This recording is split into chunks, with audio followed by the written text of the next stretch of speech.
તાજેતરમાં ગુજરાત ગૌણ સેવા પસંદગી મંડળ ગાંધીનગર દ્વારા જુનિયર ક્લાર્ક સિનિયર ક્લાર્કની પ્રાથમિક પરીક્ષાનું પરિણામ જાહેર કરવામાં આવ્યું ત્યારથી વિવાદ શરૂ થયો છે।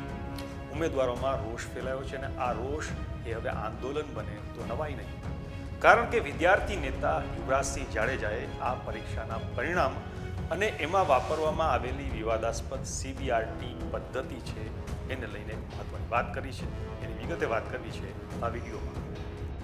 નમસ્કાર, વાઇબ્સ ઓફ ઇન્ડિયામાં આપનું સ્વાગત છે। હું ઇમરાન। ગુજરાતમાં સ્પર્ધાત્મક પરીક્ષામાં જેનો ઉપયોગ થઈ રહ્યો છે એ CBRT પદ્ધતિથી તાજેતરમાં ગુજરાત ગૌણ સેવા પસંદગી મંડળ દ્વારા જુનિયર ક્લાર્ક અને સિનિયર ક્લાર્કની પરીક્ષા લેવામાં આવી અને એનું પરિણામ પણ જાહેર કરવામાં આવ્યું ત્યારથી વિવાદ શરૂ થયો છે। હવે ઉમેદવારોનો વિરોધ હોવા છતાં CBRT પદ્ધતિનો ઉપયોગ થઈ રહ્યો છે। આ વિરોધ શા માટે છે અને આ પદ્ધતિથી પરીક્ષા લેવાથી અટકાવવા માટે કઈ રીતે હવે આંદોલન ચાલવું જોઈએ અથવા તો ચલાવવામાં આવશે, એને લઈને આમ આદમી પાર્ટીના યુવા નેતા યુવરાજસિંહ જાડેજાએ વિગતવાર વાત કરી છે, એ જોઈએ। વિદ્યાર્થીનો હિતની વાત છે, એ વિદ્યાર્થીના હિતની વાતમાં મારો પણ એક દૃષ્ટિકોણ જે છે મેં હંમેશા તમારા સમક્ષ રાખ્યો છે, કારણ કે મારા માટે જે વસ્તુ મહત્વની છે, જેના બાબતમાં જેના પરિપ્રેક્ષમાં હું લડી રહ્યો છું એ છે CBRT પદ્ધતિ।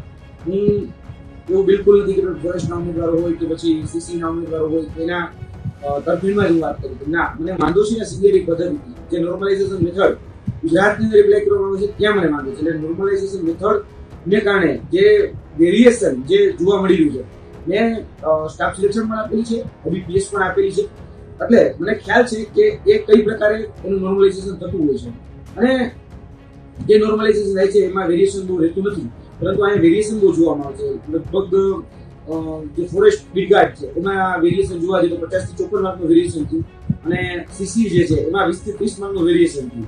એટલે આ જે ફ્લક્ચ્યુએશન જે છે એને લઈને મારો વાંધો છે કે ભાઈ આપણે જોતા હોય ને કે ભાઈ ઘરમાં ચોરી થાય, બરાબર, તો આપણે ચોરને પકડવાનું હોય, આપણે ચોરને પકડાય એવું હોય તો આપણે ઘર બદલી નાખવાનું હોય। અત્યારે પરિસ્થિતિ એવી નિર્માણ થઈ છે કે આપણે ચોરને નથી પકડતા, પરંતુ આખી આપણે કહી દઈએ છીએ કે ચોર બહુ આવે છે કામ કરો તમે ઘર બદલી નાખો, એટલે પરિસ્થિતિ એવી નિર્માણ થઈ છે। એટલે સ્પર્ધાત્મક પરીક્ષાની અંદર ઘણી બધી જગ્યાએ છિંડા હોય, ઘણી બધી જગ્યાએ લૂપહોલ્સ જે આપણે કહીએ છીએ એ રહી ગયા હોય છે, તો એને આપણે સાંધવાના પ્રયત્નો બિલકુલ નથી કરતા કે આપણી જે સિસ્ટમ છે એને ફૂલપ્રૂફ બનાવવાના આપણે પ્રયત્નો નથી કરતા। આપણે એવું કહીએ છીએ કે ઘર બદલી નાખો, બરાબર, એટલે ચોર આવતા બંધ થઈ જાય, પણ આ માનસિકતા છે ને એ માનસિકતા ખોટી છે। અમારી લડાઈ આની સામે છે। એટલે કોઈ ઉમેદવારના હું અગેન્સ્ટમાં નથી, કારણ કે જે પાસ ઉમેદવાર છે એ પણ મારો સાથી મિત્ર છે, એ પણ કહી શકાય કે વિદ્યાર્થી આગેવાન તરીકે એની પણ મને ચિંતા હોય કે એને પણ આના કારણે કોઈ નુકસાન ન થવું જોઈએ। બીજું અને બટો કેસ છે કે આના કારણે કોઈ નુકસાન થવાનું પણ નથી।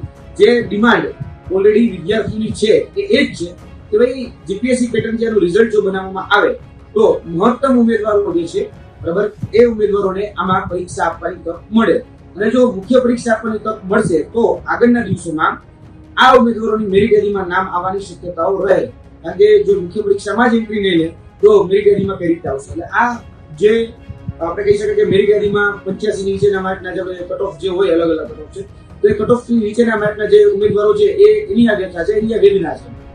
અને અત્યાર સુધી જે રીતે જે પેટર્નથી GPSC રિઝલ્ટ બનાવતી આવી છે એ પેટર્નથી રિઝલ્ટ બનાવવામાં આવે જેથી કરીને મહત્તમ ઉમેદવારોને સ્વીકાર્ય રહે અને મહત્તમ ઉમેદવારોને આમાં મુખ્ય પરીક્ષા આપવાની તક મળે। એટલે હું એવું માનું છું કે બધી જ કેટેગરીના જે ઉમેદવારો છે એ બધી જ કેટેગરીના ઉમેદવારોને આનાથી લાભ છે, કારણ કે જનરલ કેટેગરીનું જો રિઝલ્ટ એગ્રેડ કરવામાં આવે તો જનરલમાં ઓલ ઓવર ઇન જનરલ છે, એટલે કે બધા જ ઉમેદવારો જે છે એ સૌપ્રથમ જનરલની અંદર કન્સિડર થતા, જેને આપણે ઓપન કહીએ છીએ, તો એની અંદર બધા જ ઉમેદવારો જે છે એ કન્સિડર થતા હોય છે।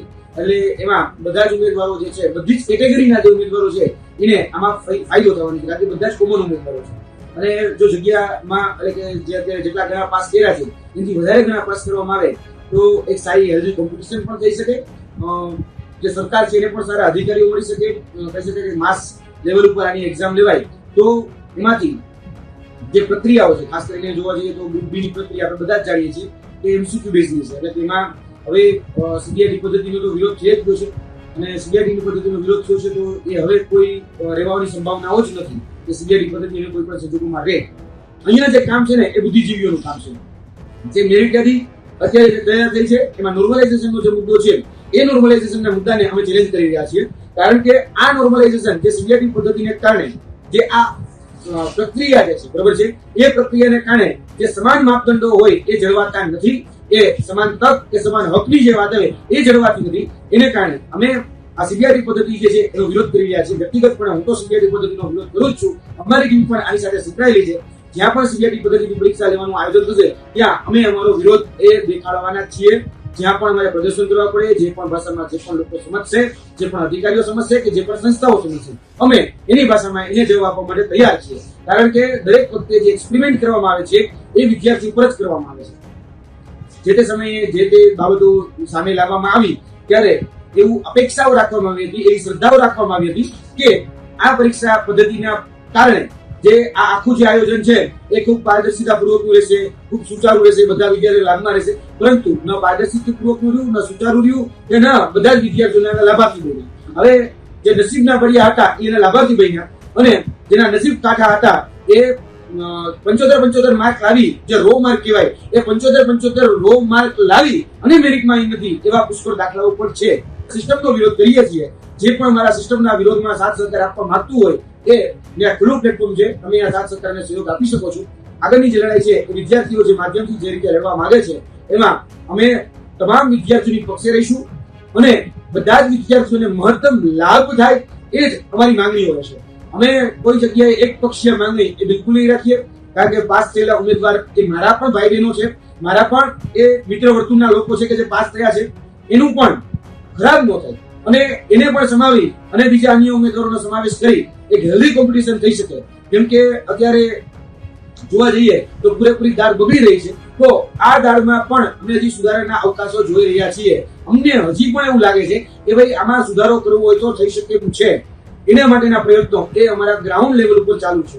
આવનાર દિવસોની અંદર જે સામાજિક સંગઠનો હોય એ પોતાની રીતે જે પણ રજૂઆત કરવા માંગતા હોય કરી શકે છે.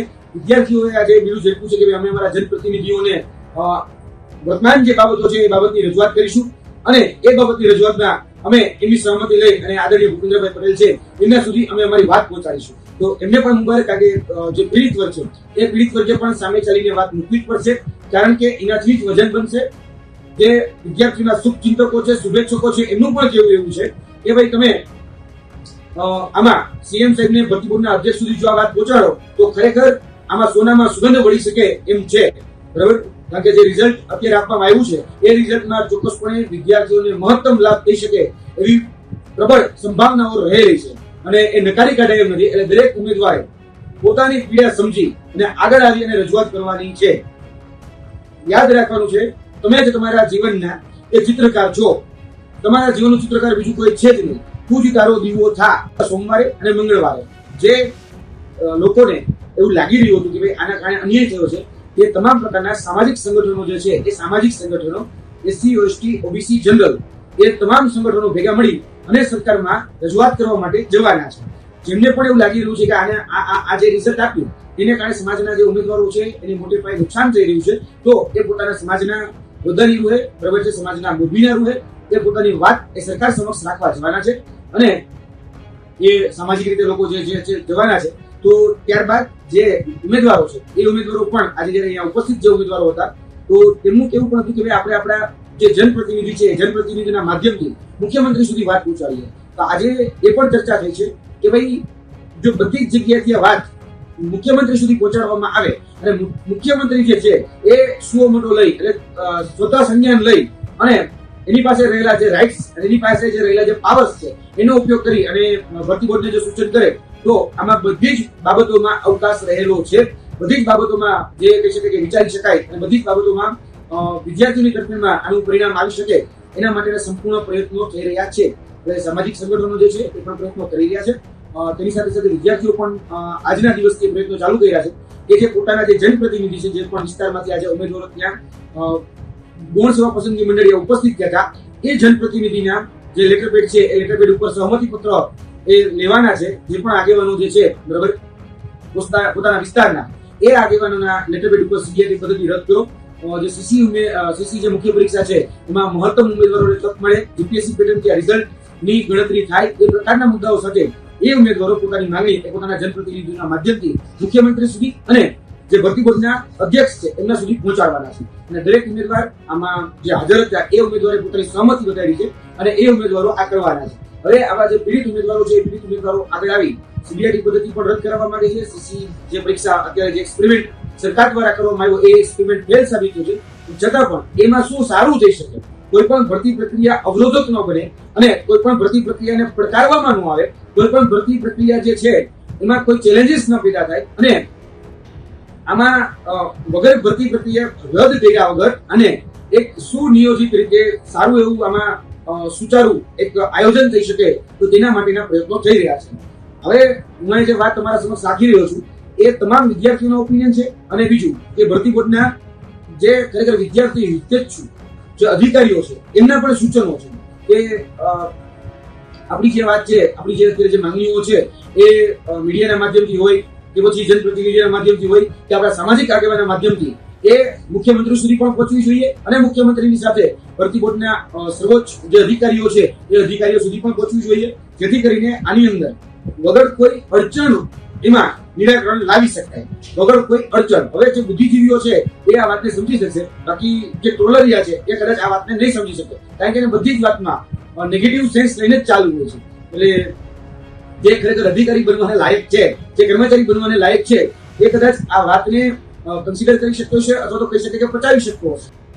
હવે આ જે સીબીઆરટી એટલે કે કમ્પ્યુટર બેઝડ રિક્રુટમેન્ટ ટેસ્ટ પદ્ધતિ છે એ વિશે યુવરાજસિંહ જાડેજાનું માનવું છે કે જ્યારે આ પદ્ધતિ એક પ્રયોગ તરીકે ગુજરાતમાં લાવવામાં આવી હતી ત્યારે ખૂબ ગુણગાન ગાવામાં આવ્યા હતા, પણ દરેક સ્ટેજ ઉપર અલગ અલગ પ્રશ્ન ઊભા થયા.